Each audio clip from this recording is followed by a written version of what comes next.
नमस्कार दोस्तों, स्वागत है आपको अपने YouTube चैनल पर। दोस्तों उम्मीद है आप स्वस्थ होंगे, मस्त होंगे, अपने पढ़ाई में व्यस्त होंगे।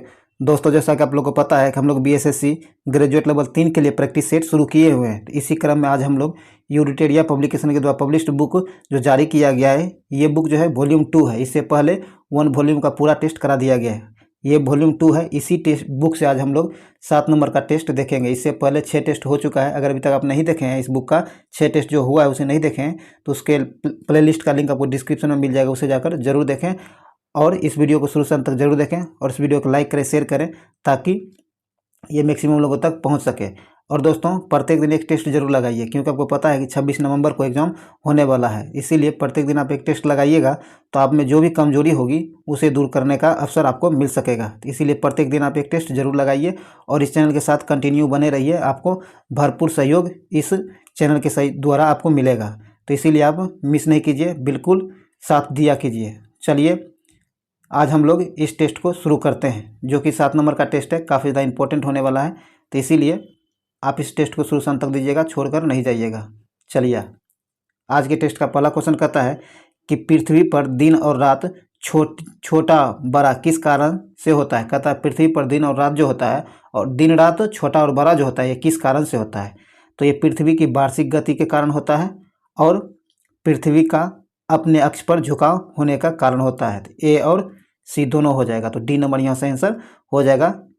ए और सी दोनों के कारण पृथ्वी पर दिन रात छोटा बड़ा होता है। आगे कहता है मेंटल, क्या है मेंटल पृथ्वी के कुल आयतन का लगभग कितना प्रतिशत भाग घेरता है। कहता है मेंटल जो है पृथ्वी के कुल आयतन का लगभग कितना प्रतिशत भाग घेरता है। तो ये 83% भाग, कितना 83% भाग घेरता है। सी नंबर से आंसर हो जाएगा 83%। तो चलिए हम लोग आगे बढ़ते हैं। आगे कहता है लद्दाख का मैदान किस प्रकार का मैदान है। कहता है लद्दाख का मैदान जो है ये किस प्रकार का मैदान है, ये आपको बताना है। तो ये आपको हिमानीकृत प्रकार की मैदान है। ए नंबर से आंसर हो जाएगा। आगे कहता है भूमि की उर्वरता बढ़ाने के लिए निम्न में से कौन सी फसल उगाई जाती है। कहता है भूमि की उर्वरता बढ़ाने के लिए किस प्रकार की फसल उगाई जाती है, ये आपको बताना। कौन सी फसल उगाई जाती है ये आपको बताना है। तो ये मूंग होता है। क्या होता है, यहाँ मूंग होता है। वैसे दलहन होता है, तो यहाँ मूंग भी दलहन में ही आता है। तो मूंग यहाँ से आंसर हो जाएगा। सी नंबर से आंसर हो जाएगा मूंग, ध्यान में रखिएगा। चलिए आगे कहता है भारतीय उपमहाद्वीप में कौन सा देश शामिल नहीं है। कहता है भारतीय उपमहाद्वीप जो है इसमें कौन सा देश शामिल नहीं है। तो इसमें आपको म्यांमार शामिल नहीं है। कौन, म्यांमार शामिल नहीं है। डी नंबर से आंसर हो जाएगा। म्यांमार जो है भारतीय उपमहाद्वीप में शामिल नहीं है। बाकी बांग्लादेश, पाकिस्तान, भूटान, ये तीनों देश भारतीय उपमहाद्वीप में शामिल है। इतना आप ध्यान में रखिएगा। चलिए आगे है। अगर वैसे टोटल देखा जाए तो भारतीय उपमहाद्वीप में जो आपको आता कौन कौन सा देश आता है, भारत आता है, पाकिस्तान आता है, बांग्लादेश आता है, नेपाल, भूटान और मालदीव के साथ साथ श्रीलंका भी भारतीय उपमहाद्वीप में आता है, लेकिन म्यांमार नहीं आता है। एक बार और सुन लीजिएगा। भारत, पाकिस्तान, बांग्लादेश, नेपाल, भूटान, मालदीव और श्रीलंका, ये ध्यान में रखिएगा। चलिए आगे है।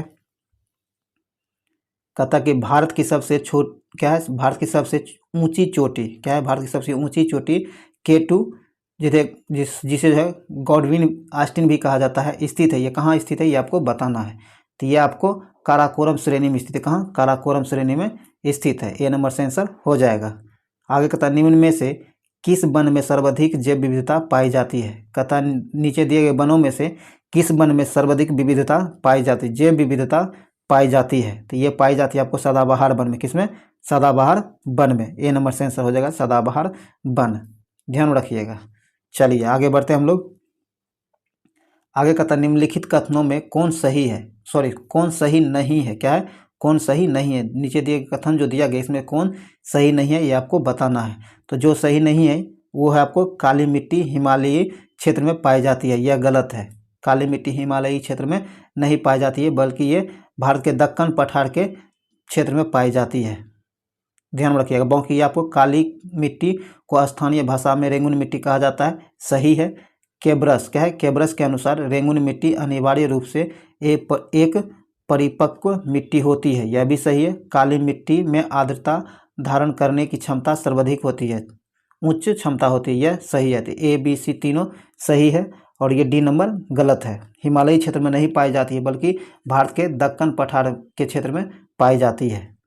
ध्यान रखिएगा, यहाँ डी नंबर से आंसर हो जाएगा, जो कि गलत दिया गया है। ये बाकी 3 आंसर, जब देखिए इस प्रकार का जो भी क्वेश्चन होता है उसे ध्यान से देखा कीजिए, हो सके तो नोट कर लिया कीजिए, क्योंकि देखिए रेंगुनी मिट्टी के बारे में आपको यहाँ 3 कथन सही दिया गया है, तो ये आपको आगे किसी क्वेश्चन में आपको मदद मिल सकता है। चलिए आगे कहता है, भारत में नलकूप से सिंचित अधिकतम क्षेत्र वाला राज्य है। कहता है कि नलकूप से सिंचाई करने वाला अधिकतम क्षेत्र में सिंचाई करने वाला राज्य कौन सा है?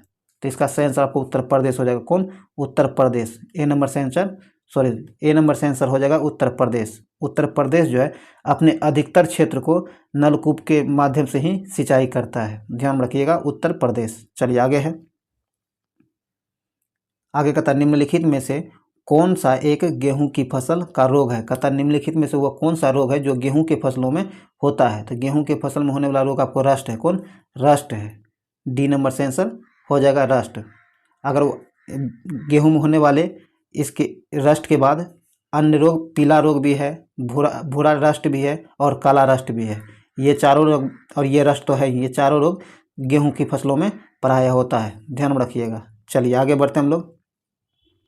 दोस्तों इस वीडियो को पूरा देखिएगा ताकि इसका फ़ायदा आपको मिल सके, और प्रत्येक दिन एक टेस्ट लगाते रहिएगा। अभी तक आप इस चैनल को सब्सक्राइब नहीं किए तो सब्सक्राइब कर लीजिए, घंटी दबा लीजिए, ताकि आने वाले वीडियो का नोटिफिकेशन आपको आसानी से मिल सके। और इस चैनल को आप भरपूर प्यार दीजिए। जैसा कि आप लोगों को पता है कि पहले हम द गोल टेकर चैनल पाया करते थे, लेकिन उसमें कुछ प्रॉब्लम चल रहा है, जिसकी वजह से यहाँ शिफ्ट होना पड़ा है। जैसे ठीक होता है फिर उस पर हम लोग वापस चलेंगे।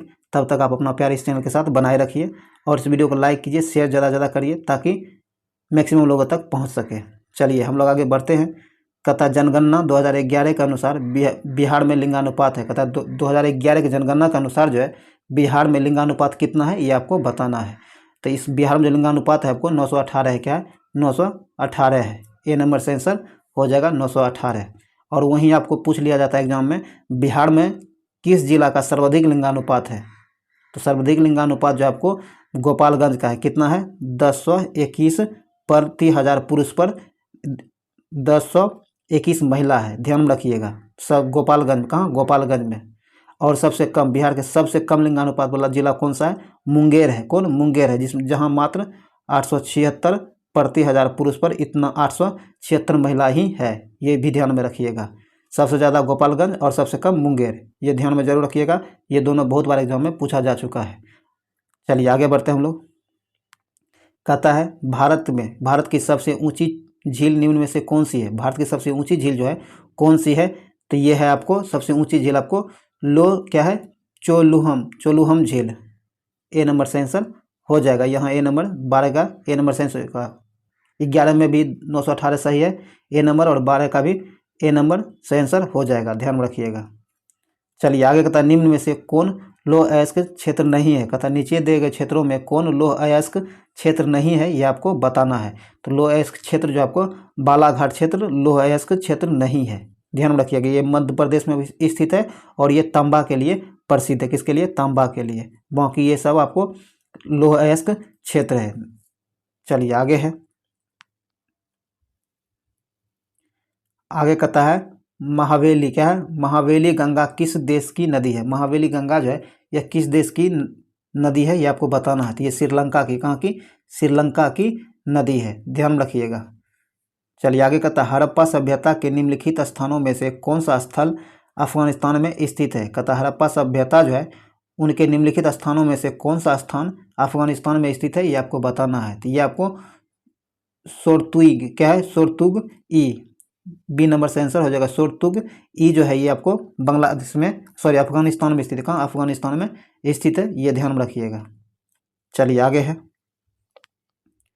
आगे कहता जैन धर्म के 24वें तीर्थकर भगवान महावीर का जन्म कहाँ हुआ था? कहता जैन धर्म के 24वें तीर्थकर जो थे, जिस महावीर स्वामी, कौन? भगवान महावीर स्वामी का जन्म कहाँ हुआ था?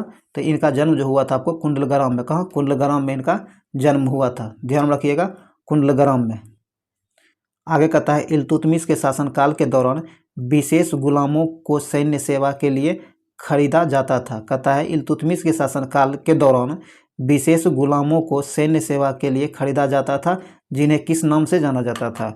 तो जिन्हें खरीदा जाता था उसे बंदगान, क्या है, बंदगान के नाम से जाना जाता था। बी नंबर से आंसर हो जाएगा बंदगान। चलिए आगे है, आगे कहता है सैयद राजवंश, क्या है, सैयद राजवंश की स्थापना किसने की थी? सैयद राजवंश जो है इसकी स्थापना किसने की थी? तो खिज्र खान है। किसने? खिज्र खान इसकी स्थापना की थी। बी नंबर से आंसर हो जाएगा खिज्र खान।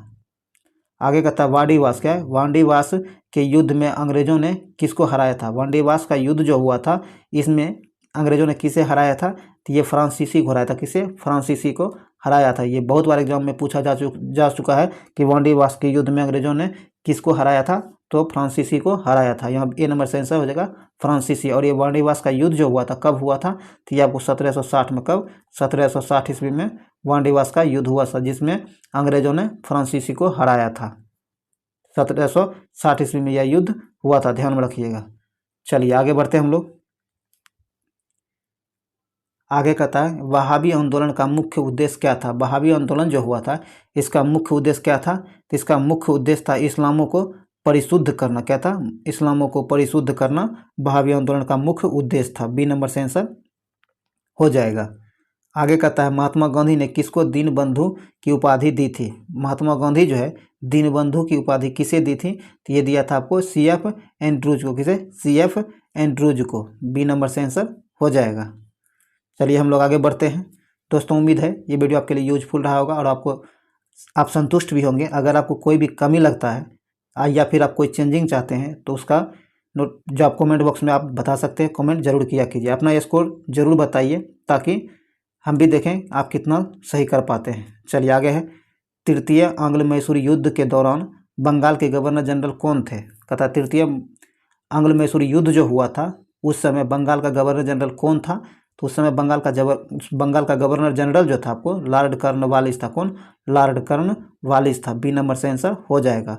और ये तृतीय आंग्ल मैसूर युद्ध जो हुआ था आपको 1790 में, कब? 1790 से लेकर 1792 ईस्वी तक यह युद्ध चला था। 1790 से 1792 तक तृतीय आंग्ल मैसूर युद्ध चला था, जो कि लॉर्ड कॉर्नवालिस के समय में हुआ था, ध्यान में रखिएगा। चलिए आगे बढ़ते हैं हम लोग। यहाँ बी नंबर से आंसर हो जाएगा लॉर्ड कॉर्नवालिस। चलिए आगे है, आगे कहता किस वायसराय ने भारत में वर्नाकुलर प्रेस एक्ट लागू किया था? कहता है कि वह कौन से वायसराय हैं जिन्होंने भारत में वर्नाकुलर प्रेस एक्ट लागू किया था? तो ये किया था आपको लॉर्ड लिट्टन ने। किसने? लॉर्ड लिट्टन ने। डी नंबर से आंसर हो जाएगा लॉर्ड लिट्टन ने। और ये वर्नाकुलर प्रेस एक्ट जो लाया गया था लॉर्ड लिट्टन के द्वारा, ये लाया गया था आपको 1878 में। कब? 1878 ईस्वी में लागू किया गया था, ध्यान में रखिएगा। किसके द्वारा? तो लॉर्ड लिट्टन के द्वारा। आगे कहता है ब्रिटिश हाउस ऑफ कॉमन्स के सदस्य बनने वाले प्रथम भारतीय कौन थे? कहता है ब्रिटिश हाउस ऑफ कॉमन्स जो है उसके सदस्य बनने वाले प्रथम भारतीय कौन थे? तो प्रथम भारतीय जो थे आपको, ये आपको दादा भाई नौरोजी थे। कौन? दादा भाई नौरोजी थे। ए नंबर से आंसर हो जाएगा दादा भाई नौरोजी। इन्होंने 1892 में, कब? 1892 में उदारवादी दल की ओर से ब्रिटिश संसद के सदस्य चुने गए थे। किसके? उदारवादी दल की ओर से, उदारवादी दल की ओर से दादा भाई नौरोजी 1892 ईस्वी में, ये ध्यान रखिएगा। चलिए आगे है, एक्स्ट्रा फैक्ट जो बताया जाता है उसे जरूर नोट कर लिया कीजिए ताकि आपको फायदा मिल सके। आगे कहता ऊंचाई मापने का यंत्र है। कहता ऊंचाई जो मापा जाता है, ऊंचाई मापने के लिए किस यंत्र का प्रयोग किया जाता है? तो ये किया जाता है आपको अल्टीमीटर का। किसका? अल्टीमीटर का। सी नंबर से आंसर हो जाएगा। अल्टीमीटर का उपयोग जो किया जाता है आपको ऊंचाई मापने के लिए किया जाता है। बाकी आपको थर्मोस्टेट, क्या है, थर्मोस्टेट से आपको यंत्र के तापमान को नियति बनाने के लिए इसका प्रयोग किया जाता है। और पायरोमीटर, क्या है, पायरोमीटर उच्च ताप को मापने के यंत्र में प्रयोग किया जाता है।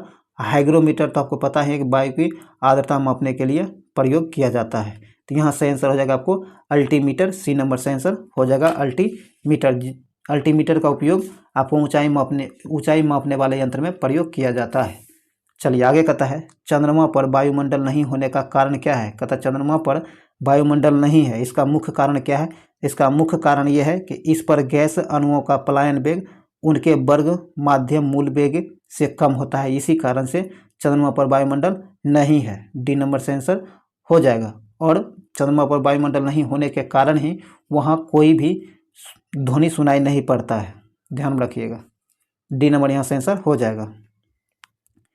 चलिए आगे है कि वर्षा के दौरान बारिश की बूंदें कैसे गिरती है। कहता वर्षा जो होती है तो बारिश के दौरान उसकी पानी की बूंदें जो होती है कैसे गिरती है, तो यह गिरती है आपको एक समान त्वरण के साथ। किसके साथ? एक समान त्वरण के साथ गिरती है। डी नंबर से आंसर होगा एक समान त्वरण के साथ। आगे कहता है शुष्क सेल कितने वोल्ट का होता है। शुष्क सेल जो होता है वह कितने वोल्ट का होता है, तो वह होता है 1.5 वोल्ट का। कितना? 1.5 वोल्ट का होता है। ए नंबर से आंसर हो जाएगा 1.5 वोल्ट का शुष्क सेल होता है। आगे कहता निम्नलिखित में से कौन सा तत्व नहीं है। कहता नीचे दिए गए में से कौन तत्व नहीं है।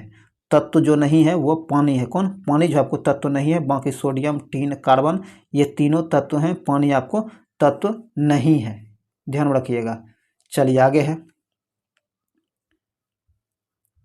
आइए दोस्तों आगे कहता है एक्वारेजिया क्या है। एक्वारेजिया किसका मिश्रण है। एक्वारेजिया जो है यह किसका मिश्रण है, तो एक्वारेजिया आपको HCl एवं HNO3 का मिश्रण है। सी नंबर से आंसर हो जाएगा।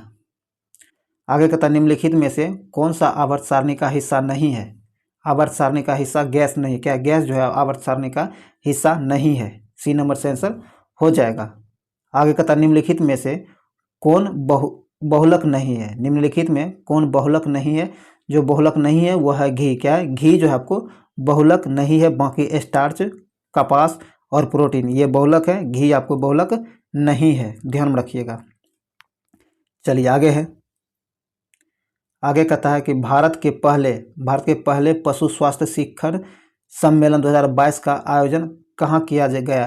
कहता है भारत के पहले पशु स्वास्थ्य क्या है, पशु स्वास्थ्य शिखर सम्मेलन 2022 का आयोजन जो किया गया है यह कहाँ किया गया है, तो ये किया गया आपको नई दिल्ली में। कहाँ? नई दिल्ली में, ध्यान रखिएगा। ये भारत का पहला पशु क्या है, पहला पशु स्वास्थ्य शिखर सम्मेलन है जो कि 2022 में हुआ है। तो ये काफ़ी ज़्यादा इंपॉर्टेंट होने वाला है और ये आपको दिल्ली में आयोजित किया गया। कहाँ? दिल्ली में आयोजित किया गया था, ध्यान रखिएगा। काफ़ी ज़्यादा इंपॉर्टेंट है, पूछा जा सकता है आपसे। चलिए आगे बढ़ते हैं हम लोग। आइए दोस्तों आगे कहता है कि दिल के दौरे क्या है, दिल के दौरे का कारण होता है। दिल का दौरा जो पड़ता है ये किसके कारण पड़ता है, तो ये आपको हृदय तक रक्त आपूर्ति की कमी के कारण जो होता है दिल का दौरा पड़ता है। जब दिल को जो है हृदय को रक्त की आपूर्ति नहीं हो पाती है, ऐसे क्रम में आपको हृदय घात पड़ता है, हृदय आघात होता है, जिसे दिल का दौरा भी कहते हैं। सी नंबर से आंसर हो जाएगा। आगे का निम्नलिखित में से कौन हृदय के दाहिने भाग से वी ऑक्सीकृत रक्त को फेफड़ों में ले जाती है। कहता है निम्नलिखित में वह कौन है जो हृदय के दाहिने भाग से वी ऑक्सीकृत रक्त को फेफड़े तक ले जाता है, तो ये ले जाता है आपको फुफ्फुस धमनी। कौन? फुफ्फुस धमनी। सी नंबर से आंसर हो जाएगा फुफ्फुस धमनी। चलिए आगे है, आइए दोस्तों आगे कहता है पेयजल में क्या है, पेयजल में नाइट्रेट की मात्रा अधिक होने से, कहता है पेयजल में नाइट्रेट की मात्रा अधिक होने से कौन सा रोग होता है। जब पेयजल में नाइट्रेट की मात्रा अधिक होती है तब आपको ब्लू बेबी सिंड्रोम नामक रोग होता है। कौन? ब्लू बेबी सिंड्रोम नामक रोग होता है। आगे कहता है यहाँ डी नंबर से आंसर हो जाएगा ब्लू बेबी सिंड्रोम। आगे कहता है रक्तचाप को नियंत्रित करने वाली ग्रंथि है। रक्तचाप को नियंत्रित करने वाली ग्रंथि कौन सी है, तो ये आपको अधिवृक्क ग्रंथि है। कौन? अधिवृक्क ग्रंथि है। बी नंबर से आंसर हो जाएगा अधिवृक्क ग्रंथि। आगे कहता है एरिथ्रो क्या है, एरिथ्रोसाइट्स और ल्यूकोसाइट्स दोनों किस में बनते हैं। एरिथ्रोसाइट्स और ल्यूकोसाइट्स जो है ये दोनों किस में बनते हैं, तो यह बनता है आपको दोनों जो बनता है अस्थि मज्जा में। किस में? दोनों अस्थि मज्जा में बनता है। ए नंबर से आंसर हो जाएगा अस्थि मज्जा। चलिए आगे है, आगे कहता निम्नलिखित में से कौन मस्तिष्क का भाग नहीं है। कहता निम्नलिखित में से कौन जो है जो मस्तिष्क का भाग नहीं है। जो मस्तिष्क का भाग नहीं है वो पिन्ना है। क्या? कौन? पिन्ना जो है आपको मस्तिष्क का भाग नहीं है। बाकी पोन्स, थैलेमस और मेंडुला ये तीनों आपको मस्तिष्क का भाग है। पिन्ना जो है आपको मस्तिष्क का भाग नहीं है। यहाँ सी नंबर से आंसर हो जाएगा। आगे कहता निम्नलिखित में से कौन सा खनिज आँख के नेत्रपटल, कोशिका झिल्ली और प्रोटीन संरचना को स्वस्थ बनाए रखने में मदद करती है। कहता है वह कौन सा खनिज है जो आँख के नेत्रपटल और कोशिका झिल्ली और प्रोटीन संरचना को स्वस्थ बनाए रखने में मदद करती है। तो ये है आपको जिंक। कौन? जिंक है। बी नंबर से आंसर हो जाएगा जिंक। चलिए आगे बढ़ते हम लोग। आगे कहता है हाल ही में कौन सा राज्य अपनी इंटरनेट सेवा शुरू करने वाला देश का पहला राज्य बन गया है। ये काफ़ी ज़्यादा इंपॉर्टेंट क्वेश्चन है, आपको एग्जाम में पूछा जा सकता है। कहता है हाल ही में वो कौन सा राज्य है जिन्होंने अपना पर्सनल इंटरनेट सेवा शुरू करने वाला देश का पहला राज्य बन गया है। तो यह है आपको केरल। कौन है? केरल। बी नंबर से आंसर हो जाएगा केरल। आगे कहता है पेपिस्ट। क्या है? पेपिस्टक अल्सर के लिए कौन सा जीवाणु जिम्मेदार है। तो इसके लिए जो जिम्मेदार है ये आपको हेलिकोबैक्टर। कौन? Helicobacter pylori. डी नंबर से आंसर हो जाएगा। चलिए आगे है। आगे कहता है किण्वन। किण्वन के पश्चात सबसे व्यापक रूप में सीरा का प्रयोग निम्नलिखित में से क्या तैयार करने में के लिए किया जाता है। कहता है किण्वन के पश्चात सबसे व्यापक रूप में सीरा का प्रयोग जो किया जाता है ये किसे तैयार करने में किया जाता है। तो ये जो किया जाता है ये किया जाता है एथेनॉल के तैयार किसे एथेनॉल को तैयार करने में। बी नंबर से आंसर हो जाएगा। आगे कहता है वह लौह इस्पात कारखाना जो लौह अयस्क क्षेत्र एवं कोयला क्षेत्र दोनों के समीप स्थित है वो कौन सा है। तो ये हो जाएगा आपको जमशेदपुर। कौन? जमशेदपुर। झारखंड में स्थित है जमशेदपुर। बी नंबर से आंसर हो जाएगा जमशेदपुर। ये जो है आपको लौह अयस्क और कोयला क्षेत्र दोनों के समीप जमशेदपुर स्थित है। बी नंबर से आंसर हो जाएगा जमशेदपुर। चलिए आगे है। आगे कहता निम्नलिखित में से किसका वैज्ञानिक नाम मैंगीफेरा इंडिका है। कहता निम्नलिखित में से किसका नाम मैंगीफेरा इंडिका नाम है। तो मैंगीफेरा इंडिका नाम जो है ये आम का आम का नाम वैज्ञानिक नाम जो है आम का वैज्ञानिक नाम आपको मैंगीफेरा इंडिका है। बी नंबर से आंसर हो जाएगा। कई बार आपको वस्तुओं का वैज्ञानिक नाम पूछ लिया जाता है तो ध्यान में जरूर रखिएगा। चलिए आगे बढ़ते हैं। दोस्तों अभी तक आप हमारे चैनल को नहीं सब्सक्राइब किए तो सब्सक्राइब जरूर कर लीजिए, घंटी दबाइए ताकि आने वाले वीडियो का नोटिफिकेशन आपको आसानी से मिल सके। और इसे लाइक कीजिए। आपके पास जितने भी व्हाट्सएप ग्रुप, टेलीग्राम ग्रुप, जो भी स्टडी ग्रुप हैं उसमें ज़रूर शेयर करें ताकि ये मैक्सिमम लोगों तक पहुँच सके और मेरा मेहनत सफल हो सके। तो चलिए हम लोग आगे बढ़ते हैं। कहता है कृषि मंत्री। क्या है? कृषि मंत्री नरेंद्र सिंह तोमर द्वारा हरियाणा स्थित ICAR national research centre on equine द्वारा विकसित जानवरों के लिए देश के पहले किस घरेलू कोविड-19 वैक्सीन को मंजूरी दी गई है।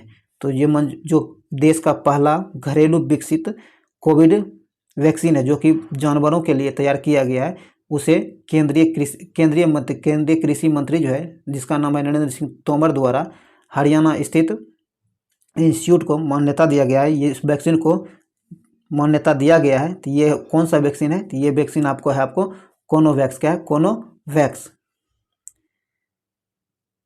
डी नंबर सॉरी एनोवैक्स। क्या है? एनोवैक्स। कोनोवैक्स नहीं एनोवैक्स होता है। ए नंबर से आंसर हो जाएगा एनोवैक्स। ए नंबर से आंसर हो जाएगा। आगे कहता कंपनियों की उत्पादकता में वृद्धि का आर्थिक प्रभाव क्या है। कंपनियों की उत्पादकता में आर्थिक वृद्धि का आर्थिक प्रभाव क्या है। तो इसका आर्थिक प्रभाव सकल घरेलू उत्पाद में वृद्धि। क्या है? सकल घरेलू उत्पाद में वृद्धि है। सी नंबर से आंसर हो जाएगा। चलिए आगे बढ़ते हैं हम लोग। आगे कहता है टाटा। क्या है? टाटा सन्स ने निम्नलिखित में से किसके साथ एयर इंडिया। क्या है? एयर इंडिया का विलय किया है। टाटा सन्स जो है ये किसके साथ एयर इंडिया का विलय किया है। तो ये विलय किया है एयर एशिया के साथ। किसके साथ? एयर एशिया के साथ विलय किया है। ये आपसे पूछा जा सकता है क्योंकि अभी ही टाटा जो एयर इंडिया को टाटा ने खरीदा है तो ये काफ़ी ज़्यादा चर्चा में रहा है। पहले इस पर भारतीय सरकार का अधिकार हुआ करता था लेकिन अब इस पर एयर इंडिया का अधिकार है। ए नंबर से आंसर हो जाएगा टाटा सन्स ने एयर इंडिया को एयर एशिया के साथ विलय किया है। ए नंबर से आंसर हो जाएगा। आगे कहता है तांबा अयस्क का सर्वाधिक उत्पादन करता राज्य है। तांबा अयस्क जो है इसका सर्वाधिक मात्रा में उत्पादन करता राज्य कौन है। तो ये है आपको मध्य प्रदेश। कौन है? मध्य प्रदेश। ए नंबर से आंसर हो जाएगा मध्य प्रदेश। चलिए आगे है। आगे कहता है कि समावेशी समृद्धि के लिए आवश्यक है, कहता है समावेशी वृद्धि जो होता है उसके लिए क्या आवश्यक है, तो उसके लिए आपको आवश्यक है सतत कृषि, सही बात है। आधारभूत सुविधाओं का विकास, ये भी आवश्यक है। शिक्षा एवं स्वास्थ्य जैसी सामाजिक सेवाओं की अधिकाधिक उपलब्धता, यह भी सही है। तो डी नंबर से आंसर हो जाएगा उपयुक्त में सभी सही है समावेशी समृद्धि के लिए। आगे कहता है लोकसभा में वो विश्वास प्रस्ताव प्रस्तुत करने के लिए लोकसभा के कितने सदस्य का समर्थन होना आवश्यक है। कहता है लोकसभा में जब भी वो विश्वास प्रस्ताव प्रस्तुत किया जाएगा तो इसके लिए लोकसभा के कितने सदस्यों का समर्थन होना आवश्यक है। तो इसके लिए 50 सदस्यों का समर्थन होना आवश्यक है। और ये जो है आपको अनुच्छेद 75 में बताया गया, किसमें, अनुच्छेद 75 में यह दर्शाया गया है, ध्यान रखिएगा। चलिए आगे है, आगे कहता केंद्रीय राज्य वित्तीय मंत्री, क्या है, केंद्रीय राज्य वित्त मंत्री संबंध का उपबंध संविधान के किस भाग में किया गया है। तो ये संविधान के भाग 12 में किया, किसमें, संविधान के भाग 12 में किया गया है। डी नंबर से आंसर हो जाएगा संविधान के भाग 12 में। आगे कहता 24वें ग्रीष्मकालीन बधिर ओलंपिक 2021 का आयोजन किस देश में किया गया है। तो ये किया गया आपको ब्राज़ील में, कहाँ, ब्राज़ील में। डी नंबर से आंसर हो जाएगा ब्राज़ील। चलिए आगे बढ़ते हैं हम लोग। आगे कहता है भारत का संविधान किस अनुच्छेद द्वारा चुनाव आयोग को संसद और राज्य विधानसभाओं के चुनाव का पर्यवेक्षण करने की शक्ति देता है। कहता है भारतीय संविधान जो है यह किस अनुच्छेद के अंतर्गत चुनाव आयोग को संसद और राज्य विधानसभाओं के चुनाव का पर्यवेक्षण करने की शक्ति देता है। तो यह देता है आपको अनुच्छेद 324 के अंतर्गत, किसके, 324 के अंतर्गत। डी नंबर से आंसर हो जाएगा। आगे कहता है भारत में सबसे पहला आम चुनाव और संविधान में पहला संशोधन कब हुआ था। कहता है भारत में पहला आम चुनाव और भारतीय संविधान में पहला संशोधन, ये दोनों कब हुआ था। तो ये दोनों आपको 1951 में हुआ था। कब, 1951 में हुआ था। सी नंबर से आंसर हो जाएगा 1951 में। चलिए हम लोग यहाँ सी नंबर से आंसर हो जाएगा 1951। चलिए हम लोग आगे बढ़ते हैं। अब आइए दोस्तों, उम्मीद है अभी तक आप इस वीडियो को लाइक कर दिए होंगे और शेयर भी जरूर किए होंगे आप।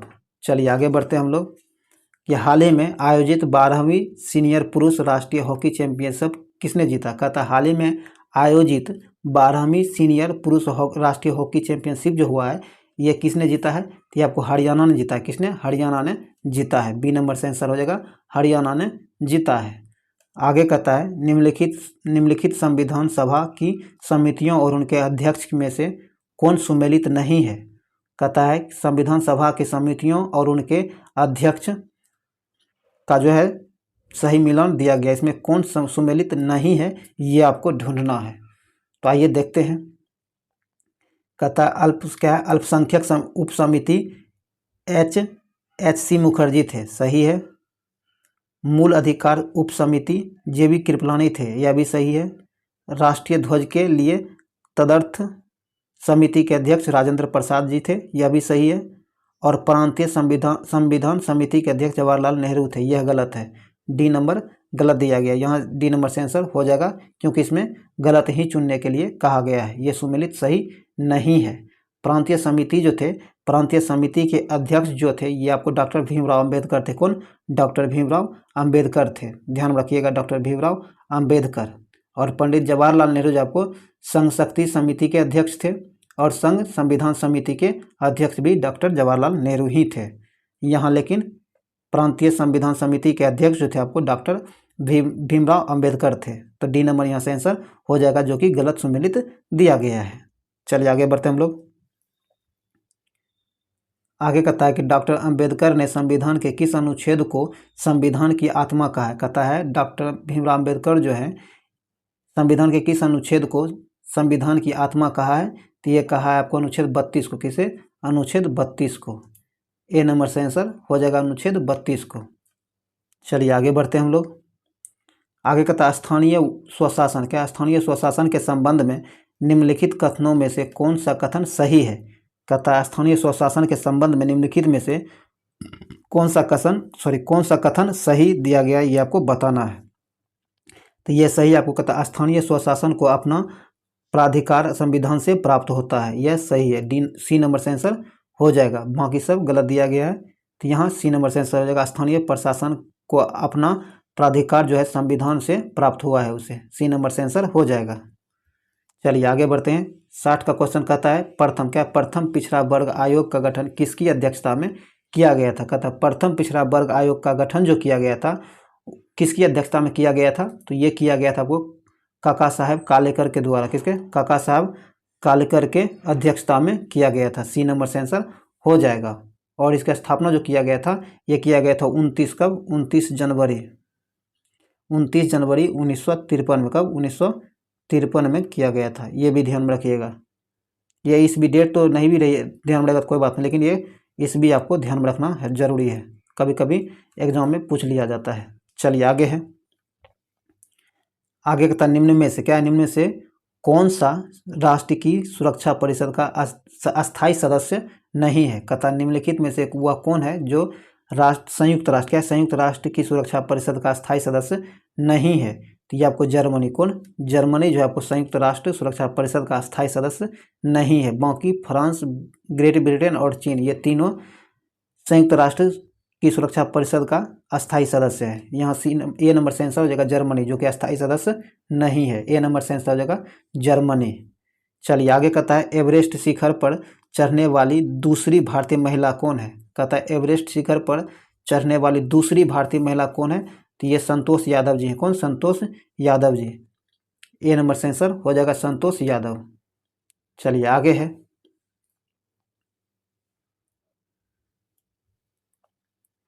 आगे कहता निम्नलिखित में से कौन सा विश्व का सबसे बड़ा क्रिकेट स्टेडियम है। कहता निम्नलिखित में से वह कौन सा स्टेडियम है जो विश्व का सबसे बड़ा क्रिकेट स्टेडियम है, ये बताना, क्रिकेट का सबसे बड़ा स्टेडियम है। तो ये आपको नरेंद्र मोदी स्टेडियम, कौन, नरेंद्र मोदी स्टेडियम है, ये आपको गुजरात के अहमदाबाद में स्थित है, सी नंबर से आंसर हो जाएगा। आगे कहता है भारत वन, क्या है, भारत वन स्थिति रिपोर्ट 2021 के अनुसार वन आवरण के क्षेत्रफल की दृष्टि से क्या है, क्षेत्रफल की दृष्टि से बिहार के निम्नलिखित जिलों का सही अवरोही क्रम कौन सा है। तो बिहार का सही अवरोही क्रम जिला जो है ये आपको पहले कैमूर पश्चिमी चंपारण, रोहतास और जमुई हो जाएगा, सी नंबर से आंसर हो जाएगा कैमूर, पश्चिमी चंपारण, रोहतास और जमुई, सी नंबर से आंसर हो जाएगा। चलिए आगे बढ़ते हैं हम लोग।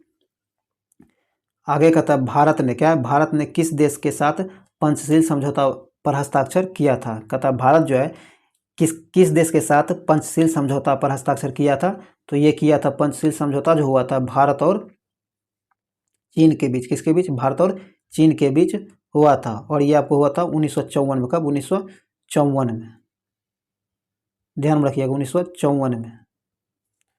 चलिए आगे है, यहाँ आपको सी नंबर से आंसर हो जाएगा चीन। चलिए आगे बढ़ते हैं दोस्तों।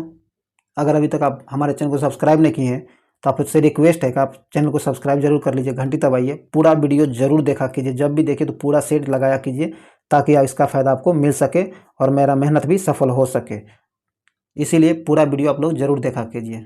चलिए आगे है, कहता है युद्ध काल में, क्या है, युद्ध काल में सर्वोच्च वीरता पुरस्कार कौन सा है। कहता है युद्ध काल में सर्वोच्च वीरता पुरस्कार कौन सा है, तो ये है आपको परमवीर चक्र, कौन, परमवीर चक्र, डी नंबर से आंसर हो जाएगा परमवीर चक्र। इस पुरस्कार की स्थापना, परमवीर चक्र की शुरुआत जो किया गया है ये आपको 1950 में, कब, 1950 में इसकी शुरुआत की गई है, ध्यान रखिएगा। आगे कहता है निम्नलिखित में से कौन सी पुस्तकें या पत्रिकाएं अरविंद घोष द्वारा लिखी गई हैं। कहता है नीचे दिए गए पुस्तक एवं पत्रिकाएं जो है अरविंद घोष के द्वारा लिखी गई है, कौन सी, ये आपको बताना है। तो सावित्री, ये जो आपको अरविंद घोष के द्वारा ही लिखा गया है, और लाइफ डिवाइन भी लिखा गया है, युगांतर है, ये तीनों जो आपको अरविंद घोष के द्वारा ही लिखा गया है, तो यहाँ डी नंबर से आंसर हो जाएगा उपयुक्त में सभी। चलिए आगे है, आगे कहता है अंतर्राष्ट्रीय फिल्म अकादमी, क्या है, अंतर्राष्ट्रीय फिल्म अकादमी पुरस्कार 2022 के संबंध में कौन सा कथन सत्य है। अंतर्राष्ट्रीय फिल्म अकादमी पुरस्कार जो 2022 है दिया गया है, इससे संबंधित कौन सा कथन सही दिया गया है, ये आपको बताना है। कहता है सर्वश्रेष्ठ अभिनेता विक्की कौशल को दिया गया है, उसके फिल्म सरदार उधम सिंह के लिए, सही है यह। सर्वश्रेष्ठ अभिनेत्री कृति सेनन को दिया गया है उसके फिल्म मिमी के लिए, यह भी सही है। सर्वश्रेष्ठ निर्देशक विष्णुवर्धन को दिया गया है उनके फिल्म शेरशाह के लिए, यह भी सही है। सर्वश्रेष्ठ फिल्म शेरशाह को दिया गया, सर्वश्रेष्ठ फिल्म का पुरस्कार जो है शेरशाह को दिया गया, यह भी सही है। तो उपयुक्त में सभी सही दिया गया है, तो डी नंबर से आंसर हो जाएगा। उपयुक्त में सभी सुमेलित दिया गया है। चलिए हम लोग आगे बढ़ते हैं। आगे कहता है प्रागैतिहासिक, क्या है? प्रागैतिहासिक काल के निम्नलिखित में से किस शहर में कपास उगाया जाता था? कहता वह कौन सा शहर है जहाँ प्रागैतिहासिक काल में कपास उगाया जाता था? तो ये मेहरगढ़ है। कौन? मेहरगढ़। डी नंबर से आंसर हो जाएगा मेहरगढ़। ये मेहरगढ़ जो आपको बुलिस्तान में, क्या बुलचिस्तान में स्थित है, बुलचिस्तान में। तो यहाँ डी नंबर से आंसर हो जाएगा मेहरगढ़। और आज का आखिरी क्वेश्चन कहता है सौरभ, क्या है? सौरभ चौधरी किस खेल से संबंधित है? सौरभ चौधरी जो है यह आपको निशानेबाजी खेल से संबंधित है। किससे? निशानेबाजी खेल से संबंधित है। ए नंबर से आंसर हो जाएगा निशानेबाजी से संबंधित है। दोस्तों ये वीडियो यहीं समाप्त हुआ है। उम्मीद है ये वीडियो आपके लिए यूजफुल रहा होगा। आपके तैयारी में यह वीडियो काफ़ी सहयोग सिद्ध हुआ होगा। अगर ये वीडियो आपके लिए यूजफुल रहा है तो आप इस वीडियो को लाइक कीजिए, ज़्यादा से ज़्यादा शेयर जरूर कीजिए। और अभी तक हमारे चैनल को आप सब्सक्राइब नहीं किए तो सब्सक्राइब कर लीजिए, घंटी दबा लीजिए, ऑल नोटिफिकेशन सेलेक्ट जरूर कीजिए, ताकि जब भी वीडियो अपलोड किया जाए, आपके लिए कोई भी इंपॉर्टेंट वीडियो लाया जाए तो उसका नोटिफिकेशन सबसे पहले आप तक पहुंचे और आपको ढूंढना ना पड़े। तो इसीलिए नोटिफिकेशन ऑन जरूर कीजिए।